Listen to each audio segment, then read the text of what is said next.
नमस्कार मित्रों, आज के इस वीडियो में एक बार फिर से आप सभी का बहुत बहुत हार्दिक स्वागत है।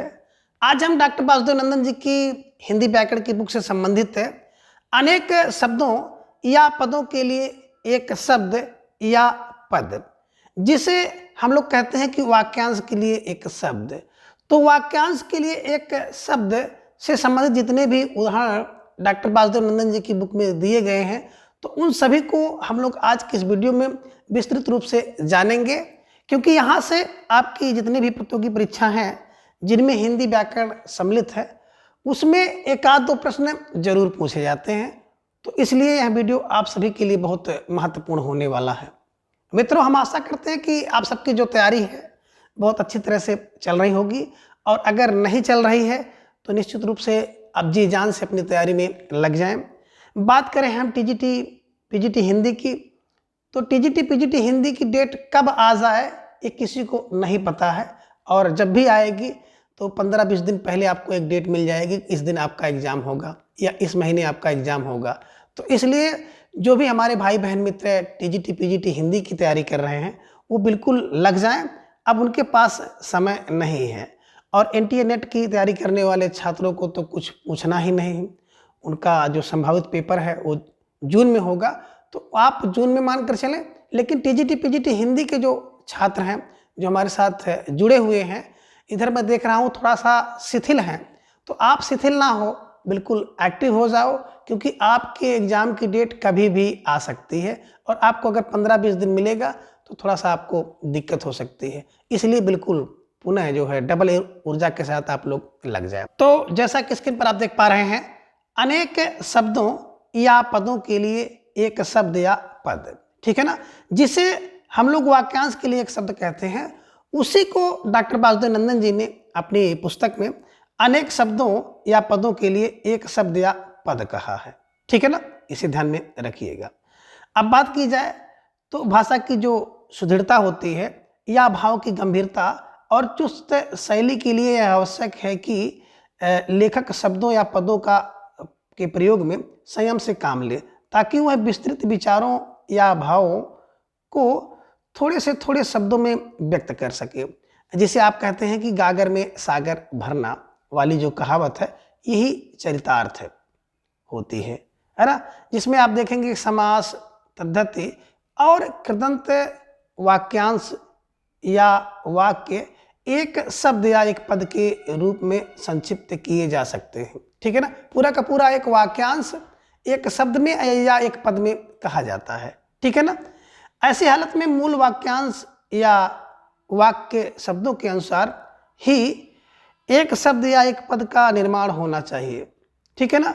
और दूसरी बात यह है कि वाक्यांश को संक्षेप में समासिक पद का भी रूप दिया जा सकता है, ठीक है ना। समासिक रूप आप जान रहे हैं कि दो पदों को पास पास लाना समास कहलाता है ना, तो उसे आप कह सकते हैं। ऐसे लाक्षणिक पद या शब्द भी हैं जो अपने पूरे एक वाक्य या वाक्यांश का अर्थ रखते हैं। तो ऐसे भी कुछ शब्द आपको मिलेंगे, है ना, जो पूरे वाक्यांश का शब्द रखते हैं, ठीक है ना। तो निम्नलिखित वाक्य खंडों के संक्षिप्त शब्द रूपों को याद रखना चाहिए, तभी हम थोड़े में अधिक से अधिक लिखने में समर्थ हो सकेंगे। तो अभ्यास के लिए कुछ उदाहरण दिए गए हैं जिन्हें आप देखिए, जो कि आपकी परीक्षा के दृष्टिकोण से बहुत महत्वपूर्ण है, ठीक है ना। तो एक तरफ आपको दिखाई दे रहा है वाक्य खंड, ठीक है ना, यानी कि वाक्यांश जिसे आप कहते हैं, और दूसरी तरफ एक शब्द जिसे कहते हैं एक शब्द, ठीक है ना। चलिए, तो पहला आप देख पा रहे हैं कि जिसके पाणी माने होता है हाथ में, ठीक है ना, जिसके पाणी माने हाथ, तो हाथ में चक्र है। अब जिसके हाथ में चक्र है उसके लिए क्या कहा जाएगा, उसे कहा जाएगा चक्रपाणी, अर्थात विष्णु, ठीक है ना। अगर समास की बात आप करेंगे तो बहुब्रीहि समास होगा, ठीक है। तो क्या है कि जिसके पाणी माने हाथ में चक्र है, उसे एक शब्द में आप कहेंगे चक्रपाणी, ठीक है। इसी प्रकार से दूसरा है कि जिसके पाणी में वज्र है, वज्र। अब जिसके हाथ में वज्र होगा वो कौन होगा, वज्रपाणी। और वज्रपाणी कौन है, इंद्र है। इंद्र के हाथ में देखे होंगे एक वज्र नामक अस्त्र रखे रहते हैं, ठीक है ना, इसे ध्यान में रख लीजिएगा। अगला है कि जिसके पाणी में बीड़ा हो। अब जिसके पाणी माने हाथ में बीड़ा है ना, अब जिसके हाथ में बीड़ा है, बीड़ा किसके हाथ में रहती है, तो बीड़ा पाणी उसे कहेंगे। और बीड़ा पाणी कौन है, सरस्वती जी हैं। सरस्वती जी के हाथ में देखते होंगे कि हमेशा अगबेड़ा रहता है, ठीक है ना। जिसके 4 भुजाएं हैं, अब जिसके 4 भुजाएं होंगी उसे आप कहेंगे चतुर्भुज, ठीक है ना। और इसमें भी बहुब्रीहि समास बनता है, ठीक है ना, तो इसे भी ध्यान में रख लीजिएगा, ठीक है ना। अगला है कि जिसके 10 भुजाएं 10 आनन हैं। अब जिसके 10 आनन हैं उसे आप क्या कहेंगे, 10 आनन। 10 माने 10, आनन माने मुंह है जिसके मुंह है, अर्थात रावण, ठीक है ना। तो इसे भी ध्यान में रखिएगा। अगला आप देख पा रहे हैं कि जिसके आने की तिथि, तिथि माने होता है समय या डेट का, जिसे आप कहते हैं दिनांक, है ना, मालूम ना हो। अब जिसके आने की तिथि ना मालूम हो उसे कहते हैं आतिथि। आतिथि बिना तिथि का वो आ जाएगा, बिना किसी समय का आ जाएगा। जैसे आपके टीजीटी पीजीडी का एग्जाम, उसके आने की कोई जो तिथि नहीं अभी है ना, कब आ जाए, तो ध्यान में रखिएगा जिसके आने की तिथि मालूम ना हो उसे हम लोग कहते हैं अतिथि, ठीक है। जिसके शिखर पर चंद्र हो, अब जिसके शिखर पर चंद्र होगा वो हो जाएगा चंद्रशेखर। और चंद्रशेखर किसके लिए प्रयोग होता है, शिव जी के लिए होता है। अगला है जिसके समान द्वितीय नहीं है। अब जिसके समान द्वितीय माने दूसरा नहीं है तो उसे कहेंगे अद्वितीय, है ना, क्योंकि इसके समान कोई है ही नहीं है, ठीक है। चलिए अगला है जिसके पार देखा जा सके। अब जिसके पार आप देखेंगे, है ना, तो उसे कहेंगे पारदर्शक, यानी कि इस पार से उस पार दूसरे पार तक दिखाई देता है, उसे आप कहते हैं पारदर्शक। और इसका बिल्कुल विपरीत है कि जिसके पार ना देखा जा सके। ध्यान रखिएगा, पार देखा जाए तो पारदर्शी और पार ना देखा जाए तो अपारदर्शी, ठीक है, इसे ध्यान में रखना होगा। अगला है जिसके हृदय में ममता नहीं है। अब जिसके हृदय में ममता नहीं है ना, उसे क्या कहेंगे, निर्मम। निर्मम, निर्ममता मत कह दीजिएगा, इसे ध्यान में रखिएगा। जिसके हृदय में ममता नहीं है वो है निर्मम। निर्मम, निर्मम, ठीक है ना, निर्ममता मत करिएगा, बस इतना ध्यान में रखिएगा, ठीक है ना। जिसके हृदय में दया नहीं है। अब जिसके हृदय में दया नहीं है तो निर्दया नहीं होगा बल्कि निर्दय होगा, निर्दय, निर्दय। और इसे ध्यान में रखते हुए आपको आगे बढ़ना है। अगला जो वाक्यांश है वो है जानने की इच्छा। अब जानने की इच्छा होगी तो जिज्ञासा, जानने का इच्छुक होगा तो जिज्ञासु होगा, इसे ध्यान में रखिएगा। इच्छा जिज्ञासा, इच्छुक जिज्ञासु, ठीक है ना, या जानने की इच्छा रखने वाला तो जिज्ञासु होगा, इसे ध्यान में रखिएगा, ठीक है। अगला है जिसकी ग्रीवा सुंदर हो। ग्रीवा माने होता है गर्दन, है ना। अब जिसकी गर्दन सुंदर होगी तो उसे कहेंगे सुग्रीव। सु माने सुंदर, ग्रीव माने गर्दन। सुंदर है ग्रीव जिसकी, उसे कहेंगे सुग्रीव, ठीक है ना, इसे ध्यान में रखिएगा। अगला है कि जो भू को धारण करता है। अब जो भू को धारण करेगा उसे कहेंगे भूधर। भूधर, भू को धारण करने वाला कौन है, भूधर है, इसे ध्यान में रखिएगा। जिसके 2 पैर हैं। अब जिसके 2 पैर हैं, पर है, जिसके 2 पद हैं, पद हैं या पैर हैं, कौन होगा, वही तो होगा द्विपद। द्विपद, द्विपद, है ना, क्यों, क्योंकि उसके 2 पैर, 2 पैर माने द्विपद, द्विपद, इसे ध्यान में रखिएगा। जो सर्वशक्ति संपन्न है। अब जो सर्वशक्ति संपन्न है उसके लिए एक शब्द होगा सर्वशक्तिमान। सर्वशक्तिमान, इसे ध्यान में रखिएगा। अब जिसके 4 पद हैं, अब जिसके 4 पद होंगे, पद माने पैर होता है, जिसके 4 पद होंगे वो होगा चतुष्पद। चतुष्पद, इसे ध्यान में रखिएगा। और जिसका कोई नाथ ना हो, भैया जिस कोई नाथ ना है तो हो गया अनाथ। अनाथ, नहीं है कोई नाथ जिसका वह, अर्थात अनाथ, ठीक है। जिसे भय नहीं है। अब जिसे भय नहीं होगा तो क्या हो गया, बिना भय का होगा। अब बिना भय का है तो निर्भीक होगा, बिना भय का है तो निर्भय होगा, इसे ध्यान में रख लीजिएगा, ठीक है ना। तो निर्भीक और निर्भय। अगला जो वाक्यांश है वो है कि जिसे ईश्वर या वेद में विश्वास नहीं है। अब ईश्वर या वेद में विश्वास नहीं है तो नास्तिक है। नास्तिक, नास्तिक, ठीक है ना, क्या होगा, नास्तिक, ठीक है, इसे ध्यान में रखिएगा कि जिसे ईश्वर या वेद में विश्वास नहीं है वो नास्तिक है। परीक्षा में बहुतायत यह प्रश्न पूछा गया है, ठीक है ना। और अगला है जिसे ईश्वर में या वेद में विश्वास है। अब ईश्वर या वेद में विश्वास है तो उसे कहेंगे आस्तिक। आस्तिक, ठीक है ना, तो आस्तिक का विलोम नास्तिक, इसे भी ध्यान में रख लीजिएगा, ठीक है। 2 बार जन्म लेने वाला, जो 2 बार जन्म लेता है ना, उसे कहते हैं द्विज। और द्विज माने ब्राह्मण भी होता है, द्विज माने पक्षी भी होता है, और द्विज माने दांत भी होता है, क्योंकि इन सब का जो जन्म होता है वो दोबारा होता है, इसे ध्यान में रख लीजिएगा, ठीक है। चलिए, तो जो 2 बार जन्म लेता है द्विज है। जिसका कोई शत्रु नहीं जन्मा है। अब देखो, जिसका कोई शत्रु नहीं जन्मा है तो आजात शत्रु। आ जात माने नहीं जन्मा है शत्रु जिसका, उसे कहेंगे अजात शत्रु। ठीक है, इसे ध्यान में रखते हुए चलना है। अगला जो वाक्यांश है वो है जिसका पति, पति को हम लोग कहते हैं धव, है ना। अब जिसका पति माने धव, कौन, मर गया है, तो क्या हो गया, विधवा, है ना, विधवा। बी माने बिना, धवा माने पति के है जो, उसे कहेंगे विधवा। ठीक है ना, तो जिसका पति मर गया है उसे आप कहते हैं विधवा। और अगला है जिसका पति जीवित है, जीवित माने साथ है, उसे क्या कहेंगे, साधवा, सा माने साथ है, धवा माने पति जिसके वह, उसे कहेंगे सधवा। ठीक है, चलिए अगला है कि जल में जन्मने वाला। अब जल में जन्मने वाला कौन होगा, जलज, यानी कि ज प्लस जल प्लस जा, जल में जो जन्मा, जल में जो जन्मा या जल में जन्मने वाला होता है जलज। ठीक है, इसे ध्यान में रखिएगा। अगला है कि अंडे से जन्मने वाला या अंडे से जन्म लेने वाला होता है अंडज, अंडा धन जा, अंडा धन जन जा, अंडज। ठीक है, ध्यान में रखिएगा। और जिसका जन्म अनु माने होता है पीछे या बाद में हुआ हो, उसे कहते हैं अनुज, अनुज छोटा भाई होता है ना, क्योंकि बाद में जन्मा हुआ है, इसलिए उसे आप कहते हैं अनुज। अनु माने बाद में, जा माने जन्मा है जो, उसे कहते हैं अनुज। ठीक है, और जिसका जन्म अग्र माने पहले हुआ हो, हाँ, हमसे आपसे पहले जो जन्मा हुआ है ना, उसे कहते हैं अग्रज। अग्र जा माने जन्मा है जो, उसे कहते हैं अग्रज। तो छोटा भाई अनुज होता है और जो बड़ा भाई होता है वो अग्रज होता है, इसे भी ध्यान में आप रखिएगा।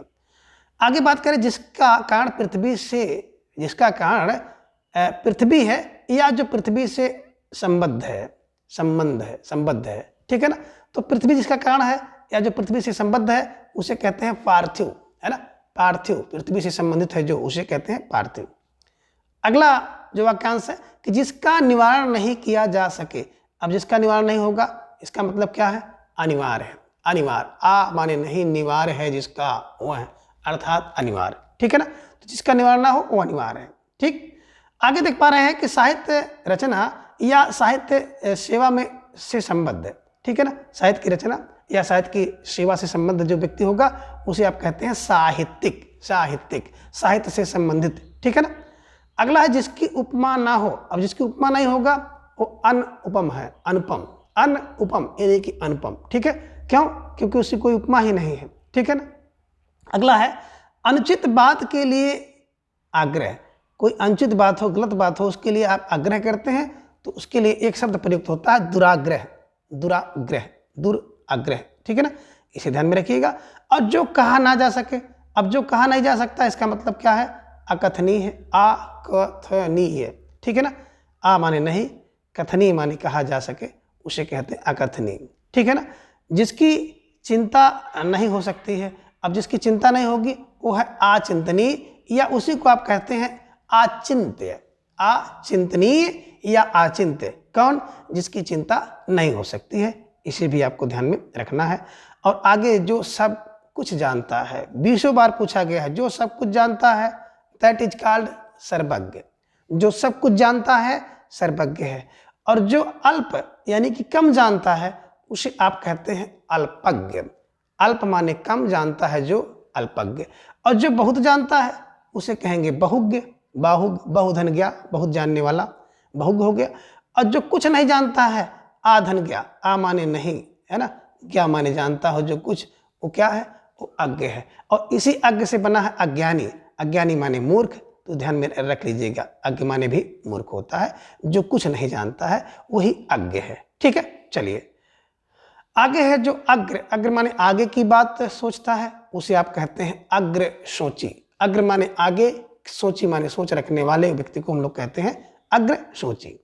ठीक है, अग्र सोची।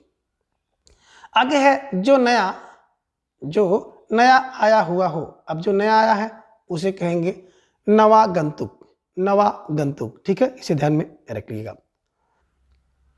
अब आगे है जो भू के गर्भ यानी कि भीतर का हाल जानता हो। अब जो भू के गर्भ यानी भीतर का हाल जानता है उसे आप कहते हैं भूगर्भ वेत्ता, इसे ध्यान में रखिएगा। और बीता हुआ, अब बीता हुआ जो है उसे आप कहते हैं अतीत। अतीत माने बीता हुआ होता भी है, इसे ध्यान में रखिएगा। आगे आप देख पा रहे हैं कि स्वेद, स्वेद माने होता है पसीना, तो पसीने से या स्वेद से उत्पन्न होने वाले को आप कहते हैं स्वेदज। स्वेद धंजा, स्वेद से जन्मा है जो, उसे आप कहते हैं स्वेदज। ठीक है ना, कुछ ऐसे जीव हैं जो पसीने से पैदा होते हैं, उत्पन्न होते हैं। ठीक है ना। आगे है जो किए गए उपकारों को मानता है। अब जो किए गए उपकार को मानता है उसे कहेंगे कृतज्ञ, कृतज्ञ। ठीक है ना, कृतज्ञ। और इसका विपरीत है कि जो किए गए उपकार को नहीं मानता है उसे आप कहेंगे कृतघ्न, कृतघ्न। और नहीं मरने वाला, जो नहीं मरेगा, दैट इज कॉल्ड अमर। ठीक है ना, जो नहीं मरने वाला, जो ना मरे, वो कौन है? अमर है। ठीक है ना। और आगे एक वाक्यांश आप देख पा रहे हैं कि विष्णु का उपासक या विष्णु से संबद्ध कौन है? वैष्णव। वैष्णव विष्णु से संबंधित है और विष्णु के उपासक हैं कौन? वैष्णव। ठीक है। और शक्ति का उपासक या शक्ति से जो संबद्ध है वो कौन है? वो है शाक्त। शाक्त, इसे ध्यान में रखिएगा।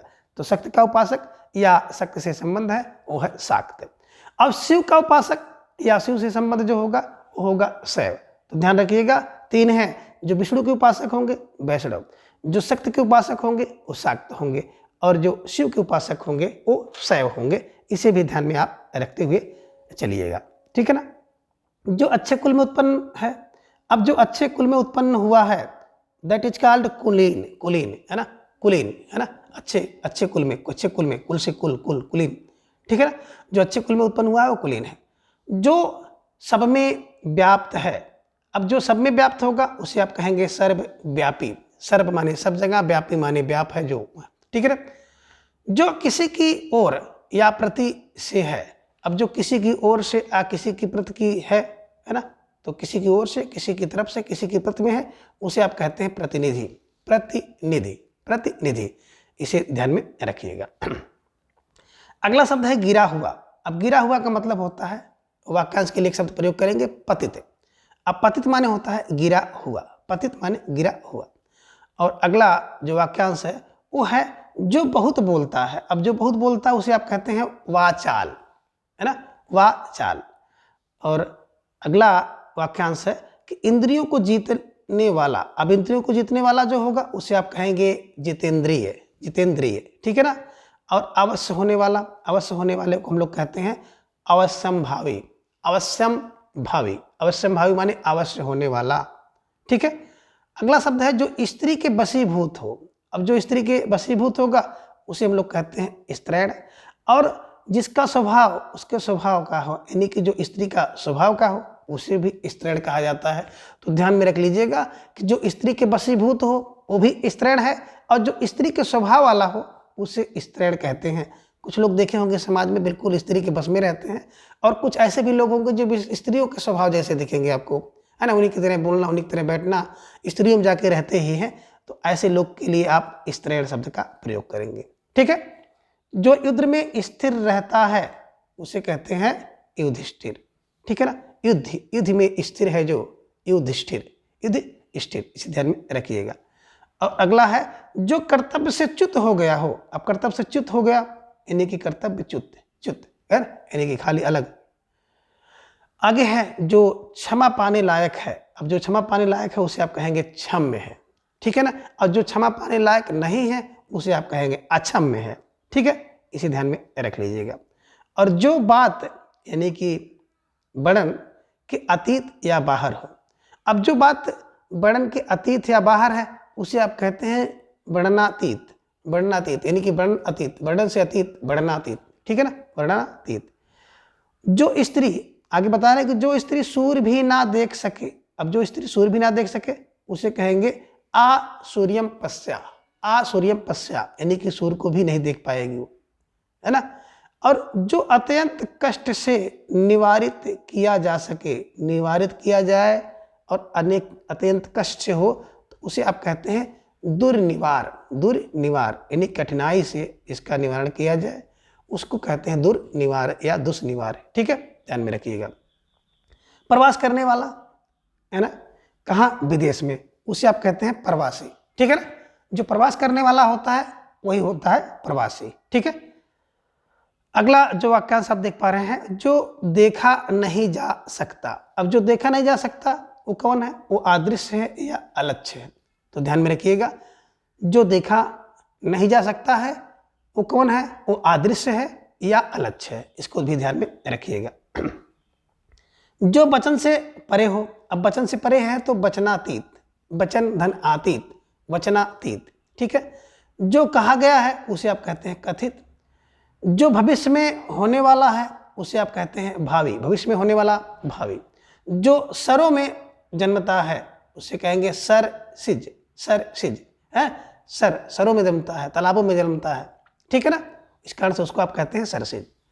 अगला है अतिशय या अति बढ़ा चढ़ाकर उक्ति या कहना, इसे आप कहते हैं अतिशयोक्ति। अतिशय धन उक्ति बराबर अतिशयोक्ति, और इसी को आप कहते हैं अत्युक्ति। अत्युक्ति माने बिल्कुल झूठी उक्ति होती है।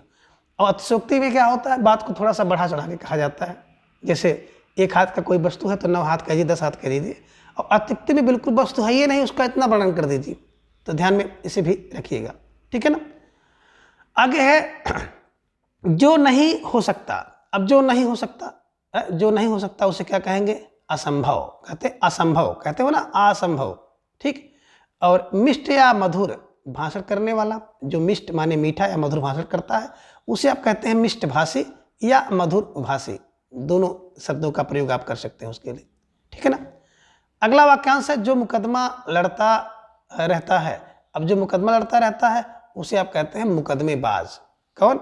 मुकदमेबाज। मुकदमा, जो मुकदमा लड़ता रहता है मुकदमेबाज, ठीक है ना। जो आमिष, आमिष माने होता है मांस नहीं खाता है, तो आमिष माने मांस है ना। जो आमिष माने मांस नहीं खाता उसे कहते हैं निरामिष, निरामिष, इसे ध्यान में रखिएगा। और जो देने योग्य है, अब जो देने योग्य है वो दे है। जो अक्षर पढ़ना लिखना जानता है उसे आप कहते हैं साक्षर।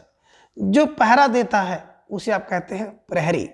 और जो बुरा यानी कि दूर आग्रह करे वो उसे कहा जाता है दुराग्रह। दुर माने बुरा, आग्रह करने वाले को आप कहते हैं दुराग्रह, ठीक है ना। जो आग्रह सत्य हो, अब जो आग्रह सत्य है उसे आप कहेंगे सत्याग्रह। जो पर माने दूसरों का है ना, जो पर माने दूसरों का, अर्थी माने भला चाहने वाला है। अब जो दूसरों का भला चाहने वाला है उसे आप कहते हैं प्रार्थी, प्रार्थी, पर धन अर्थी, पर माने दूसरों का, अर्थी माने भला चाहने वाला, दैट इज कॉल्ड प्रार्थी, ठीक है ना। और अगला है जो स्व, जो स्व, स्व, स्व माने खुद का, अर्थी माने भला चाहने वाला होता है, उसी को आप कहते हैं स्वार्थी। स्व माने अपना, अर्थी माने होता है भला चाहने वाला, तो हो गया स्वार्थी, ठीक है। आगे है कि जो अल्प यानी कि कम बोलने वाला है। अब जो अल्प या कम बोलने वाला है उसे कहते हैं अल्पभाषी, अल्पभाषी। और जो मुकदमा दायर करता है, अब जो मुकदमा दायर करेगा उसी को आप कहते हैं वादी या मुद्दई, तो वादी या मुद्दई, ठीक है ना। जो अश्व माने होता है घोड़ा, यानी कि घोड़े पर क्या हो? घोड़े का आरोही हो, आरोही माने होता है सवार हो। तो जो घोड़े पर आरोही हो या सवार हो उसे कहते हैं अश्वारोही, अश्वारोही, ठीक है। अगला वाक्यांश है कि पद का प्रदर्शन करने वाला। अब पद का प्रदर्शन करने वाला होगा पथ प्रदर्शक, पथ प्रदर्शक, इसे ध्यान में रखिएगा। आगे है आशा से अतीत माने अधिक। अब आशा से अतीत है, आशा से अधिक है, तो उसे आप कहेंगे आशातीत, आशातीत, है ना। जिसकी आपको आशा ना हो, आशा से अधिक कोई चीज मिल जाए, आप सोच रहे हो कि 3 मिले, वो मिल जाए आपको 5, तो उसे कहते हैं आशातीत, यानी कि आशा से अधिक, ठीक है। चलिए आगे है जो संगीत जानता है। अब जो संगीत जानेगा उसे कहेंगे संगीतज्ञ, ठीक है ना। जो कला जानता है या कला की रचना करता है उसे आप कहते हैं कलाविधि या कलाकार। इसे ध्यान में रखिएगा कि जो कला जानता है ना, या कला की रचना करता है वो कलाविद है और उसे कलाकार भी कहा जाता है, ठीक है ना। जो पर के अधीन है। अब जो पर के अधीन है इसके लिए एक शब्द होगा पराधीन। जो पर के अधीन, पर माने दूसरे के अधीन है, उसे आप कहेंगे पराधीन, ठीक है ना। जो देखने में प्रिय लगता है इसके लिए एक शब्द होगा प्रियदर्शी, प्रियदर्शी। आया हुआ के लिए एक शब्द होगा आगत, ठीक है ना। लौट कर आया हुआ, अब कोई व्यक्ति है जो लौट कर आ गया, तो लौट कर आया हुआ के लिए एक शब्द होता है प्रत्यागत, प्रत्यागत, ठीक है ना। और जो जन्म से अंधा है, अब जो जन्म से अंधा है उसके लिए एक शब्द होगा जन्मांध, ठीक है ना। आगे है जो पोत, पोत माने होता है जहाज, तो जो पोत युद्ध का है, यानी कि जो पोत युद्ध का है या जो जहाज युद्ध का है उसे आप कहेंगे युद्ध पोत। युद्ध के लिए है जो पोत या जहाज उसे कहेंगे युद्ध पोत, ठीक है ना। अगला है जो चक्र धारण करता है। अब चक्र को धारण करता है जो चक्र धारण करता है उसके लिए एक शब्द होगा चक्रधर। कौन है चक्रधर? विष्णु जी हैं, ठीक है ना। जो नष्ट होने वाला है, जो नष्ट होने वाला है, जो नष्ट हो जाता है ना, उसे कहते हैं नश्वर, ठीक है ना। मानव शरीर नश्वर है, नष्ट हो जाएगा, इसे ध्यान में रखिएगा। और जो नष्ट होने वाला नहीं है ना, उसे कहते हैं अनश्वर, ठीक है।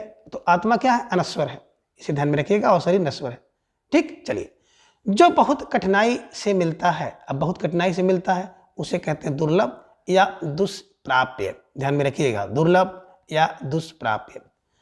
लोक का, लोक माने इस लोक का जो संबंधित होता है उसे आप कहते हैं लौकिक, और परलोक माने दूसरे लोक का जो होगा उसे कहते हैं पारलौकिक, ध्यान में रखिएगा। इस लोक का है तो लौकिक, उस लोक का है, परलोक का है तो उसे आप कहते हैं पारलौकिक। आंख के सामने हो उसके लिए एक शब्द प्रयोग होगा प्रत्यक्ष, और आंख से परे हो तो उस वाक्यांश के लिए एक शब्द होगा परोक्ष। तो ध्यान में रखिएगा, इस लोक का लौकिक, उस लोक का पारलौकिक, आंख के सामने प्रत्यक्ष, आंख से परे परोक्ष, इसे ध्यान में रखिएगा। अब प्रत्यक्ष का विलोम परोक्ष होता है, इसे भी ध्यान में रखिएगा, ठीक है। चलिए, अपने परिवार के साथ, अब अपने परिवार के साथ का मतलब हो गया सा परिवार, सा माने सहित, परिवार है जय, है ना, तो परिवार के सहित। जो स्त्री कविता रचती है, अब स्त्री कविता रचेगी तो उसे कहेंगे कवयत्री, ठीक है ना। जो पुरुष कविता रचता है उसे आप कहेंगे कवि। तो पुरुष कविता करता है तो कवि है, स्त्री कविता करती है तो कवयत्री है, ठीक है ना। अब जो स्त्री अभिनय करे, अभिनय करेंगी तो अभिनेत्री, है ना, अभिनय करने वाली स्त्री अभिनेत्री होती है। और जो पुरुष अभिनय करे, अब जो पुरुष अभिनय करता है तो उसे कहते, एक शब्द में कहा जाएगा अभिनेता, ठीक है ना। जो दूसरों से ईर्ष्या करता है, जो दूसरों से ईर्ष्या करता है उसके लिए एक शब्द होगा ईर्ष्यालु, ईर्ष्यालु, ठीक है ना। और अगला है जो शत्रु की हत्या करता है, अब जो शत्रु की हत्या करेगा उसके लिए एक शब्द होगा शत्रुघ्न, शत्रुघ्न, शत्रुघ्न, ठीक है ना, शत्रुघ्न कहते हो ना। और जो मांस है ना, मांस आहार करता है, जो मांस का आहार करता है उसे आप कहेंगे मांसाहारी। जो शाक का आहार करता है उसे आप कहेंगे शाकाहारी, और जो फल का आहार करता है उसे आप कहेंगे फलाहारी। तो मांसाहारी, शाकाहारी, फलाहारी, आप इसे बहुत अच्छी तरह से जानते हैं, ठीक है ना। जो पिता की हत्या कर चुका है, देखिए ये प्रश्न आ सकता है, जो पिता की हत्या कर चुका है उसे कहते हैं प्रतिहंता, ठीक है ना। और जो माता की हत्या कर चुका है उसे कहेंगे मातृहंता। तो देखिए इतिहास में ढेर सारे शासक हुए हैं जिन्होंने अपने पिता की हत्या करके, है ना, मृत्यहंता बने हैं। और इतिहास में ऐसे भी कुछ लोग हैं जिन्होंने अपनी माता को हत्या करके मातृहंता बने हैं, जिन्हें परशुराम जी को भी आप लोग जान रहे हैं, है ना। इन्होंने भी अपनी माता की हत्या कर दी थी, हालांकि बाद में उनको जिंदा कर दिया गया था, ठीक है ना, इसे भी ध्यान में आप रख लीजिएगा। आगे है जो अपनी हत्या करता है ना, जो अपनी हत्या करता है उसे आप कहते हैं आत्मघाती, आत्मघाती, इसे ध्यान में रख लीजिएगा। और अगला है निशा में विचरण करने वाला, निशा माने रात में विचरण करने वाला, इसे आप कहते हैं रातिचर, यानी कि निशाचर। अब निशाचर कौन होगा? निशाचर माने राक्षस होता है, निशाचर माने उल्लू भी होता है, निशाचर माने चमगादड़ भी होता है, तो इसे ध्यान में रख लीजिएगा। तो निशाचर कौन है? निशा में विचरण करने वाला निशाचर। लेकिन इसका अर्थ जो होता है वो योग रूढ़ के हिसाब से अगर देखा जाता है तो कौन है? बिल्कुल रूढ़ हो गया है, रूढ़ यौगिक और योग रूढ़ है, कौन? निशाचर। तो आप राक्षस में इसका अर्थ लेंगे, ठीक है। चलिए, तो निशा में विचरण करने वाला निशाचर यानी कि राक्षस। जो नभ, नभ माने होता है आकाश में चलता है, अब जो नभ में चलेगा तो उसे कहेंगे नभचर, और उसी को कहते हैं खेचर। खे माने होता है आकाश, आकाश में जो चरे उसे कहते हैं खेचर या नभचर, इसी भी ध्यान में रखिएगा। अगला है गृह बसाकर रहने वाला। अब गृह बसाकर रहने वाला है ना, उसे क्या कहते हैं? गृहस्थ, गृहस्थ, ठीक है ना। आगे है कार्य करने वाला। अब कार्य करने वाला जो होता है उसे आप कहते हैं कार्यकर्ता, इसे ध्यान में रखिएगा। जो विज्ञान जानता है, विज्ञान जो जानेगा दैट इज कॉल्ड वैज्ञानिक, ठीक है ना। तो विज्ञान जानता है जो, उसके लिए एक शब्द होगा वैज्ञानिक, ठीक है ना। हत्या करने वाला उसको आप एक शब्द में कहेंगे हत्यारा, ठीक है ना। हत्या करने वाला का एक शब्द होगा हत्यारा। जो द्वार, द्वार का पालन, पालन माने होता है रक्षा करता है, अब जो द्वार का पालन करेगा, रक्षा करेगा, उसे कहते हैं द्वारपाल। ठीक है, इसे ध्यान में रखिएगा। जो शास्त्र जानता है ना, अब जो शास्त्र जानता है उसके लिए एक शब्द होगा शास्त्रज्ञ। ठीक है ना। बिना वेतन के, उसके लिए एक शब्द होगा आवैतनिक। और बिना अंकुश का, अब जो बिना अंकुश का है, माने बिना अंकुश का है, अंकुश मान नियंत्रण का है, तो उसे कहा जाता है निरंकुश। ठीक है ना। अगला शब्द है जो व्याकरण जानता है। अब जो व्याकरण जानता है उसके लिए एक शब्द होगा वैयाकरण। क्या होगा? व्याकरण। ये कई बार टेट वगैरह की परीक्षा में पूछा गया है, इसे ध्यान में रख लीजिएगा। जो व्याकरण को जानता है, ठीक है ना, उसे कहते हैं व्याकरण। व्याकरण, ठीक है ना। बिक्री करने वाला विक्रेता। हृदय का विदारण करने वाला दृश्य, जिसे आप कहते हैं हृदय विदारक। हृदय विदारक यानी कि हृदय को विदीर कर देने वाला जो दृश्य होता है, उसे आप कहते हैं एक शब्द में हृदय विदारक। झूठ बोलने वाला, अब झूठ बोलने वाले के लिए एक शब्द आप कहते हैं कि झूठा। ठीक है ना, झूठा। धन देने वाला व्यक्ति या देवता, अब धन देने वाला व्यक्ति या जो देवता होगा, उसे एक शब्द में हम लोग कहेंगे धनद या कुबेर। धनद या कुबेर, ठीक है ना। किसी विषय को विशेष रूप से जानने वाला, अब किसी विषय को विशेष रूप से जानेगा जो व्यक्ति, इसका मतलब वो विशेषज्ञ है। विशेष धन ज्ञान, विशेष माने विशेष ज्ञान अनुमाने वाला, तो विशेष ज्ञान वाला व्यक्ति जो होगा विशेषज्ञ होगा।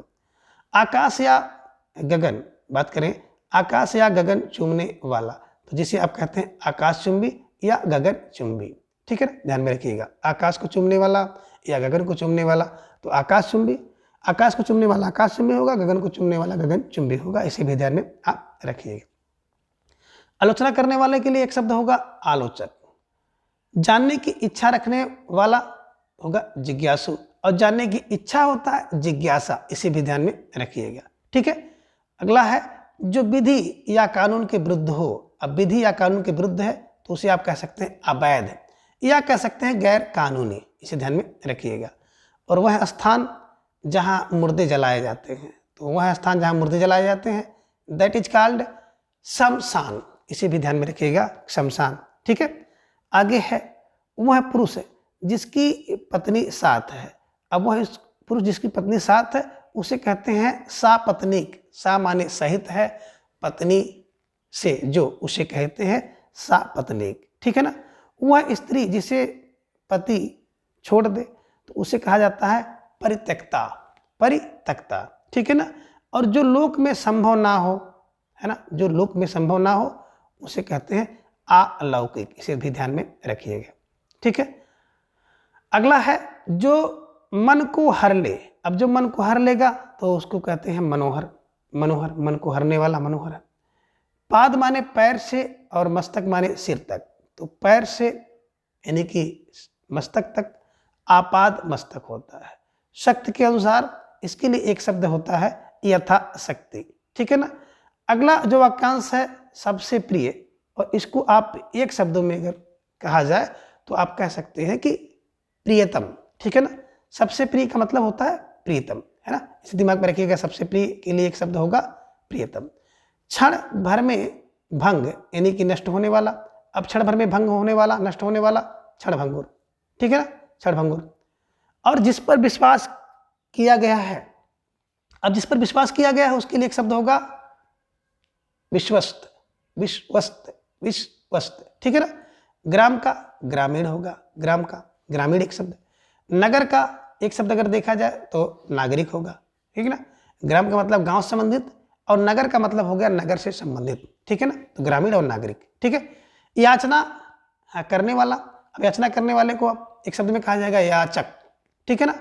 देखने योग, अब देखने योग को एक शब्द में कहा जाएगा दर्शनीय, या इसी को कहा जा सकता है दृष्टव्य। तो ध्यान में रखिएगा कि देखने योग जो है वो दर्शनीय है और देखने योग जो है वो दृष्टव्य है। इसे भी ध्यान में रखिएगा। अगला शब्द है यानी कि अगला वाक्यांश है पूछने योग। अब जो पूछने योग होगा वो पृष्ठव्य होगा। करने योग जो होगा वो करणी होगा या कर्तव्य होगा। इसे ध्यान में रखिएगा। पूजने योग पूजनीय होगा या पूज्य होगा। और सुनने योग जो है उसे आप कहते हैं श्रवणीय या श्रव्य। तो इसे ध्यान में रखिएगा कि देखने योग है ना, बिल्कुल देखने योग है तो दर्शनीय या द्रष्टव्य। पूछने योग्य है तो पृष्ठव्य है, करने योग्य है करणीय या कर्तव्य है, पूजने योग्य है पूजनीय या पूज्य है, और सुनने योग्य है श्रवणीय या श्रव्य है। इसे भी ध्यान में रखिएगा, ठीक है ना। अगला जो वाक्यांश है विधि या कानून के द्वारा प्रदत्त या प्राप्त। तो विधि जिसे कानून कहते हैं कि द्वारा प्रदत्त या प्राप्त, उसके लिए एक शब्द होगा विधि प्रदत्त, ठीक है ना, विधि प्रदत्त। तर्क के द्वारा जो सम्मत यानी कि माना जा चुका है उसे आप कहते हैं तर्क सम्मत, ठीक है ना। तर्क द्वारा सम्मत, सम्मत माने माना जा चुका है, उसे कहते हैं तर्क सम्मत, ठीक है। पढ़ने योग्य, अब पढ़ने योग्य जो है उसे कहते हैं पठनीय या पाठ्य, ठीक है ना, पठनीय या पाठ्य, इसे ध्यान में रखिएगा। अगला है आलोचना के योग्य। अब आलोचना के योग्य जो होगा उसके लिए एक शब्द होगा आलोच्य, ठीक है ना। जिसे नहीं जीता जा सके, अब जिसे नहीं जीता जा सके उसके लिए एक शब्द है अजेय। आ माने नहीं, जे माने जीता जा सके, उसको आप कहेंगे अजेय, ठीक है, इसे ध्यान में रखिएगा। और अगला है खाने योग्य। अब खाने योग्य जो होगा उसे आप कहेंगे खाद्य, तो खाने योग्य खाद्य, और नहीं खाने योग्य अखाद्य। विश्वास के योग्य उसे कहते हैं विश्वसनीय, ठीक है ना, तो विश्वसनीय, विश्वास के योग्य जो है उसे आप कहेंगे विश्वसनीय। और जो अनुकरण करने योग्य हो, अब अनुकरण करने के योग्य जो है उसे आप कहेंगे अनुकरणीय। अगला है आदि से अंत तक। अब आदि से अंत तक आद्योपांत, क्या होगा आद्योपांत, उसका एक शब्द अगर देखा जाए तो आद्योपांत होगा। और अगला जो वाक्यांश है दाव। दाव माने होता है जंगल। अब जंगल का अनल माने आग, ठीक है ना, जंगल के आग को क्या कहते हैं दावानल कहते हैं। दाव माने जंगल, अनल माने आग, तो जंगल का जो दावानल, दाव माने जंगल का अनल है, आग है, उसे कहते हैं दावानल, ठीक है ना। जो राजगद्दी का अधिकारी हो उसे कहते हैं युवराज, ठीक है ना। पर्ण यानी कि पत्ते की बनी कुटी, बनी हुई कुटी, पर्ण कुटी, पर्ण कुटी, ठीक है ना। बिना आयास, आयास माने होता है परिश्रम के। अब बिना आयास या परिश्रम के कुछ मिल जाए तो उसे आप कहते हैं अनायास, है ना, अनायास मिल गया, ठीक है। अगला है जो दायर मुकदमे का प्रतिवाद यानी कि बचाव या काट करे, है ना, उसे कहते हैं प्रतिवादी। प्रतिवादी कौन होता है, प्रतिवादी वही है जो मुकदमा दायर किया गया है उस मुकदमा का प्रतिवाद करे या बचाव करे या काट करे, वही प्रतिवादी है, ठीक है ना, ध्यान में रख लीजिएगा। और नौ माने अभी अभी जन्मा हुआ। अब अभी अभी जन्मा हुआ के लिए एक शब्द होगा नवजात, ठीक है ना। रात और संध्या के बीच की जो बेला होती है उस बेला के लिए एक शब्द होगा गोधूली, गोधूली, ठीक है ना। जहां तक सद सके, अब जहां तक सद सके इसके लिए एक शब्द होगा यथा साध्य, यथा साध्य, जहां तक क्या हो जाए सद सके उसके लिए एक शब्द होगा यथा साध्य, ठीक है ना। अगला है वृष्टि का अभाव, इसे आप कहते हैं अनावृष्टि, ठीक है ना। अत्यधिक वृष्टि, अतिवृष्टि। पुत्र की बधू को आप एक शब्द में कहेंगे पुत्र बधू, और पुत्र का पुत्र जो होता है उसके लिए एक शब्द होता है पौत्र, ठीक है ना। और दिन पर दिन, दिन पर दिन का मतलब होता है दिनानुदिन, दिनानुदिन, दिनानुदिन, इसे ध्यान में रखिएगा, ठीक है। चलिए अगला जो वाक्यांश आप देख पा रहे हैं वो है कि जहां खाना मुक्त मिलता है। अब जहां खाना मुक्त मिलेगा उसके लिए एक शब्द होता है सदा व्रत, सदा व्रत, ठीक है ना, इसे ध्यान में रखिएगा। और जहां औषध दान स्वरूप मिलती है उसे कहते हैं दातव्य, या उसे आप कह सकते हैं औषधालय, औषधालय, ठीक है ना, इसे ध्यान में रखिएगा। और जो धर्म का आचरण करता है तो उसे कहते हैं धर्मात्मा।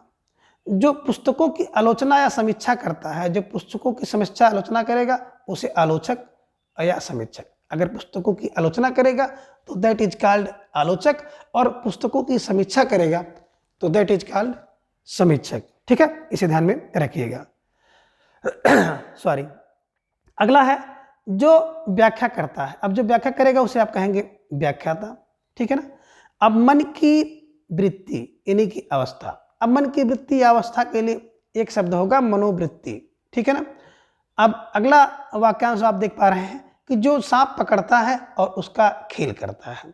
देखिए जो सांप पकड़ता है और उसका खेल करता है, इसके लिए एक शब्द होगा सपेरा, सपेरा, ठीक है ना। क्षुधा से आतुर। अब क्षुधा से जो आतुर है उसके लिए होगा क्षुधातुर, क्षुधातुर, ठीक है ना। और अगला वाक्यांश है जो पांचाल देश की है।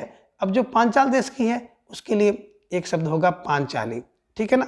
द्रुपद की पुत्री, अब द्रुपद की पुत्री वाक्यांश के लिए एक शब्द होगा द्रौपदी, ठीक है ना, इसे ध्यान में रखिएगा। जो यान, यान यानी कि सवारी जल में चलता है। अब जो यान या सवारी जल में चलता है, इस वाक्यांश के लिए एक शब्द होगा जलयान, इसे भी ध्यान में रखिएगा। और जो लौह, जो पुरुष लोहे की तरह बलिष्ठ है, इसे ध्यान में रखिए कि जो पुरुष लोहे की तरह बलिष्ठ है उसके लिए एक शब्द होगा लौह पुरुष, ठीक है ना, लौह पुरुष। कौन? जो पुरुष लोहे की तरह बलिष्ठ है, ठीक, इसे ध्यान में रखिएगा। अगला है जो वाक्यांश, युग का निर्माण करने वाला। अब युग का निर्माण करने वाला वाक्यांश के लिए एक शब्द होगा युग निर्माता, युग निर्माता। और यात्रा करने वाला वाक्यांश के लिए एक शब्द होगा यात्री, ठीक है, तो यात्रा करने वाला यात्री।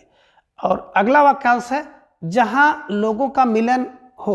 अब जहां लोगों का मिलन होगा, इस वाक्यांश के लिए एक शब्द है सम्मेलन, दैट इज कॉल्ड सम्मेलन। जहां लोगों का मिलन हो उसके लिए एक शब्द होगा सम्मेलन।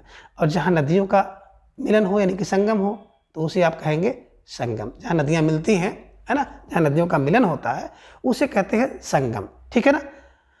अगला वाक्यांश है सुख देने वाला। सुख देने वाला के लिए एक शब्द होगा सुखद, ठीक है ना। और अगला है शयन का आगार यानी कि कमरा। शयन माने होता है सोने का, आगार माने होता है कमरा, तो शयन का आगार उसे कहेंगे शयनागार यानी कि सोने का कमरा, ठीक है ना, इसे ध्यान में रखिएगा। अगला है जिसका उदर लंबा हो। अब जिसका उदर, जिसका उदर माने पेट, लंबा माने बड़ा हो, तो जिसका उदर माने पेट लंबा हो उसे कहते हैं लंबोदर। किसे कहा गया है? आप सभी लोग जानते हैं, गणेश जी को कहा गया है। तो लंबा उदर जिसका वह अर्थात गणेश जी, तो जिसका उदर लंबा हो उसके लिए एक शब्द होगा लंबोदर, ठीक है ना। दुख देने वाला। अब दुख देने वाला जो वाक्यांश है इसके लिए एक वाक्य, एक शब्द होगा दुखद, ठीक है ना, एक शब्द हुआ दुखद, दुख देने वाला दुखद। द्रुत गमन करने वाला। अब इस वाक्यांश के लिए एक शब्द हो गया द्रुतगामी, द्रुत गमन करने वाला द्रुतगामी। प्रकृति संबंधी। अब प्रकृति संबंधी के लिए एक शब्द हो जाएगा प्राकृतिक, प्राकृतिक, है ना। अगला जो वाक्यांश है जिसे या जिसका मूल है, जिसे या जिसका मूल नहीं है, जिसे या जिसका मूल नहीं है। अब जिसका मूल नहीं है उसे आप कह सकते हैं कि निर्मूल, ठीक है ना, निर्मूल। अब जो स्मरण रखने योग्य हो, अब जो स्मरण रखने योग्य हो, याद करने योग्य हो, उसे कहते हैं अस्मरणीय, इसे ध्यान में रखिएगा, ठीक है ना। अगला है सुंदर हृदय वाला। अब सुंदर हृदय वाले को आप कहते हैं सुहृदय, सुहृदय, सु माने सुंदर, हृदय माने हृदय है जिसका, उसे कहते हैं सुहृदय, ठीक है। अगला है जो मोक्ष चाहता हो। अब देखिए मोक्ष चाहना माने मोक्ष की इच्छा रखता है, उसे कहते हैं मुमुक्षु। और मोक्ष की इच्छा जो होती है उसे कहेंगे मुमुक्षा, तो ध्यान में रखिएगा। मुमुक्षु मोक्ष का इच्छा रखने वाला, मोक्ष का इच्छुक कौन है? मुमुक्षु है। अब मोक्ष की इच्छा है ना, मुमुक्षा है, इसे ध्यान में रखिएगा, ठीक है। चलिए, जिसकी मति, मति माने होता है बुद्धि, प्रत्युत्पन्न उत्पन्न यानी कि झट से सोचने वाली हो, तो जिसकी बुद्धि प्रत्युत्पन्न हो यानी कि झट से सोचने वाली हो उसे आप कहते हैं प्रत्युत्पन्न मति, प्रत्युत्पन्न मति यानी कि झट से सोचने वाला व्यक्ति है, ठीक है ना। अब अगला है जिसकी बुद्धि कुश के अग्र, कुश के अग्र यानी कि नोक की तरह पैनी हो। अब कुश के अग्र की तरह, नोक की तरह पैनी है तो उसे आप कहते हैं कुशाग्र बुद्धि। जैसे कुश का अग्रभाग बहुत चौखा होता है, उसी तरह से बुद्धि भी बहुत तेज होती है, ठीक है ना, इसे ध्यान में रखिएगा। तो उस छात्र को कहा जाता है कुशाग्र बुद्धि, ठीक है। चलिए, वह है जिसकी दृष्टि दूर तक जाए। अब वह जिसकी दृष्टि दूर तक जाती है उसे कहते हैं दूरदर्शी, उसे आप कहते हैं दूरम देश, उसे कहते हैं अग्र सोची। तो ध्यान में रख लीजिएगा, है ना। वह जिसकी दृष्टि दूर तक जाती है उसके लिए एक शब्द होता है दूरदर्शी, दूरंदेश या अग्र सोची, इसे ध्यान में रखिएगा। अब अगला वाक्यांश है जिसे आप देख पा रहे हैं, जो सबको समान भाव से देखे। अब जो सबको समान भाव से देखे, इसके लिए एक शब्द है समदर्शी। सम माने समान रूप से, दर्शी माने देखे, समदर्शी, ठीक है ना। आगे है वह है मनुष्य जिसकी स्त्री मर गई है, अर्थात जब मर जाती है जिसकी स्त्री मर गई हो गया विधुर। अब विधुर माने बिना, है ना, धुर, धुर माने धुरी के, जिस पे पहिया चलती है ना, तो दिमाग में रख लीजिएगा। इसीलिए कहते हैं, वही बता रहे हैं कि जिसकी स्त्री मर गई, अर्थात जिसके परिवार की गाड़ी, है ना, परिवार रूपी गाड़ी की पत्नी रूपी धुरी क्या हो गई है? विरहित हो गई है, टूट गई है, उसको कहते हैं विधुर। तो ध्यान में रख लीजिएगा, विधुर क्यों कहा जाता है पुरुष को? पुरुष को विधुर इसलिए कहा जाता है क्योंकि उसकी क्या होती है, जो जीवन रूपी गाड़ी है, तो जीवन रूपी गाड़ी की जो धुरी है वो धुरी टूट गई, धुरी स्त्री को कहा गया है, ठीक है ना। तो जिस पे गाड़ी चलती है, पहिए की धुरी, ठीक है ना, पहिए की धुरी टूट गई है, यानी कि पत्नी। तो इसे ध्यान में रख लीजिएगा, ठीक है। चलिए अगला है एक ही समय में वर्तमान। एक ही समय में वर्तमान को आप कहते हैं समसामयिक, समसामयिक, इसे ध्यान में रखिएगा, ठीक है। अगला है वह जिसकी प्रतिज्ञा दृढ़ हो। अब जिसकी प्रतिज्ञा दृढ़ होगी उसे एक शब्द में आप कह सकते हैं कि दृढ़ प्रतिज्ञ, दृढ़ प्रतिज्ञ, ठीक है। अगला है जिसने चित्त, है ना, चित्त किसी विषय में दिया या लगाया हो। अब जिसने किसी विषय में चित्त जो है लगा लिया है या दिया है तो उसके लिए एक शब्द होगा दत्त चित्त, ठीक है, दत्त चित्त। अगला वाक्यांश है मित। मित माने होता है कम बोलने वाला। अब कम बोलने वाला कौन होता है? उसके लिए एक शब्द होगा मितभाषी, मितभाषी, इसे भी ध्यान में रख लीजिएगा। अगला है जिसका तेज निकल गया है। अब जिसका तेज निकल गया है उसके लिए एक शब्द होगा निस्तेज, निस्तेज, निस्तेज। और अगला वाक्यांश है जो भेदा या तोड़ा ना जा सके। तो जो भेदा या तोड़ा ना जा सके उसके लिए एक शब्द होगा अभेद्य, अभेद्य, ठीक है ना। और जो कठिनाई है ना, इसे आप कहते हैं जो कठिनाई है ना दूर से भेदा या तोड़ा जा सके उसे कहते हैं दुर्भेद, उसे कहते हैं दुर्भेद। यानी कि जो कठिनाई हो उसे दूर से भेदा या तोड़ा जा सके उसे कहते हैं दुर्भेद, दुर्भेद। और जिसकी आशा ना की गई हो, अब जिसकी आशा नहीं की जा सकती है उसे कहते हैं अप्रत्याशित, ठीक है ना। कभी कभी तमाम चीज़ें ऐसी होती हैं जिसकी आपको आशा नहीं होती है कि ऐसा हो जाएगा, अगर वैसा हो जाता है। कोई व्यक्ति है जिसको आप सोचते हैं कि इसका चलन कभी नहीं होगा, ये नौकरी पाने लायक ही नहीं है, लेकिन अगर वो व्यक्ति नौकरी पा जाए तो अप्रत्याशित है। आशातीत आशा से अधिक है, एक आध दो नंबर ज़्यादा मिल जाए तो आशा से अधिक है, जितना आप आशा करते हैं उससे अधिक मिल जाए, ठीक है ना। अप्रत्याशित मतलब जिसकी आशा ही नहीं थी, ठीक है, तो ध्यान में रखिएगा, मिलते जुलते शब्द हैं, ठीक है। चलिए अगला है जो मापा ना जा सके। अब जो मापा नहीं जा सकता है उसके लिए एक शब्द होगा अपरिमेय या अपरिमिति, अपरिमिति, ठीक है, इसे ध्यान में रख लीजिएगा। अगला वाक्यांश है जो प्रमेय यानी कि प्रमाण से सिद्ध ना हो। अब जो प्रमेय, प्रमेय को आप कहते हैं प्रमाण, तो प्रमाण से सिद्ध ना हो उसे आप कहते हैं अप्रमेय, कभी कभी कहते हैं अप्रमेय है, ठीक है ना, यानी कि प्रमाण द्वारा सिद्ध नहीं होगा। और जो प्रमाण द्वारा सिद्ध हो जा रहा है उसे कहते हैं प्रमेय, ठीक है। चलिए अगला है जो इच्छा के अधीन है। अब जो इच्छा के अधीन है उसे कहते हैं इच्छाधीन या उसे आप कह सकते हैं ऐच्छिक। तो जो इच्छा के अधीन है इस वाक्यांश के लिए एक शब्द होगा इच्छाधीन या ऐच्छिक, ठीक है। चलिए अगला वाक्यांश है जो दूसरे के स्थान पर अस्थायी रूप से काम करे। जो दूसरे के स्थान पर अस्थायी रूप से काम करे उसके लिए एक शब्द होता है स्थानापन्न, स्थानापन्न, ठीक है। और जो पीने योग्य हो, अब जो पीने योग्य हो है ना उसे कहते हैं पेय, ठीक है ना। जो पीने योग्य हो उसे कहते हैं एक शब्द में पेय। अब एक स्थान से दूसरे स्थान को हटाया हुआ, इस वाक्यांश के लिए एक शब्द होगा कि एक स्थान से दूसरे स्थान को हटाया हुआ, इसके लिए एक शब्द होगा स्थानांतरित, स्थानांतरित, स्थानांतरित, ठीक है, इसे ध्यान में रखिएगा, ठीक है। अगला है जीतने की इच्छा, इसे आप कहते हैं जिगीषा। और जीतने की इच्छा रखने वाले को कहते हैं जिगीषु, इसे ध्यान में रखिएगा, जिगीषु, ठीक है ना। लाभ की इच्छा लिप्सा, लाभ की इच्छा होती है लिप्सा। अब खाने की इच्छा होती है बुभुक्षा, बुभुक्षा, इसे भी ध्यान में रखिएगा। और खाने का जो इच्छुक होता है उसे कहते हैं विभुक्षु, है ना। लाभ की इच्छा लिप्सा है और लाभ का जो इच्छुक होगा उसे कहते हैं लिप्सु, लिप्सु, इसे ध्यान में रखिएगा, ठीक है। अगला वाक्यांश है मरण तक। अब मरण तक के लिए एक शब्द होगा आमरण, ठीक है ना। जीवन भर, अगला वाक्यांश है जीवन भर, और जीवन भर के लिए एक शब्द होगा आजीवन, इसे भी ध्यान में रखिएगा, ठीक है। और अगला है कि बिना पलक या निमिष गिराए। अब बिना पलक, बिना पलक है ना, बिना पलक माने बिना पलक के या निमिष गिराए, इसके लिए होगा निर्निमेष। निर माने नहीं, निमेष माने पलक के, कोई देख रहा है ना, तो निर्निमेष हो गया। इसी को आप कहते हैं अपलक, आ माने नहीं पलक झुकाए, है ना, या इसे कहते हैं एकटक। तो तीनों एक है कि बिना पलक या निमिष गिराए के लिए वाक्यांश एक शब्द होगा निर्निमेष, आपलक और एकटक। ठीक है। अब अगला वाक्यांश है कि किसी काम में दूसरे से बढ़ने की इच्छा या उद्योग।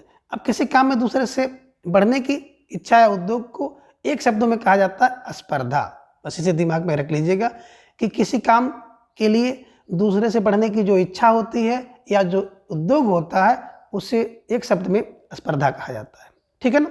अब क्रम के अनुसार इस वाक्यांश के लिए एक शब्द होता है यथा कर्म, इसे ध्यान में रखिएगा।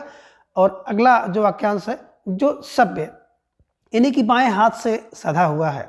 अब जो बाएं हाथ से सधा हुआ है उसके लिए जो एक शब्द होगा सभ्य साची। सभ्य साची, सभ्य माने होता है कि बाएं हाथ से, अब सधा है, सधा हुआ है जो, उसे कहते हैं सभ्य साची। ठीक है ना। तो बाएं हाथ से सभ्य साची। आगे है मेघ की तरह नाद करने वाला, मेघ नाद है रावण का पुत्र लड़का। ठीक है। अगला है जिस स्त्री को कोई संतान ना हो। अब जिस स्त्री को कोई संतान नहीं है उसे कहा जा सकता है कि बंध्या, है ना, या उसी को बाज कहते हैं, इसे भी ध्यान में आप रखिएगा। और अगला है कि समान माने एक ही उदर से उत्पन्न या जन्म लेने वाला, है ना। समान, समान माने एक ही उदर से जन्म लेने वाले को आप कहते हैं सहोदर। सह उदर, है ना, सह माने साथ साथ उदर से जो पैदा हुए हैं उन्हें आप कहते हैं सहोदर, यानी कि एक ही उदर से पैदा होने वाला, इसके लिए एक शब्द होगा सहोदर। ठीक है ना। इस प्रकार से डॉक्टर वासुदेव नंदन जी की बुक में वाक्यांश हेतु एक शब्द जितने भी थे उसे आप आसानी से तैयार कर सकते हैं। और वीडियो देखने के बाद आपको थोड़ा सा भी लाभ पहुंचे तो प्लीज़ चैनल को सब्सक्राइब करके आप हमारे साथ जुड़ जाएं और अपनी जो भी हिंदी से संबंधित परीक्षा है, चाहे टीजीटी हो, चाहे पीजीटी हो या एनटीए नेट हो, उसकी तैयारी को आप बूस्ट करें। तो आज की इस वीडियो में बस इतना। अगले वीडियो में फिर हम किसी दूसरे टॉपिक के साथ उपस्थित होंगे। तब तक के लिए धन्यवाद, नमस्कार, बाय।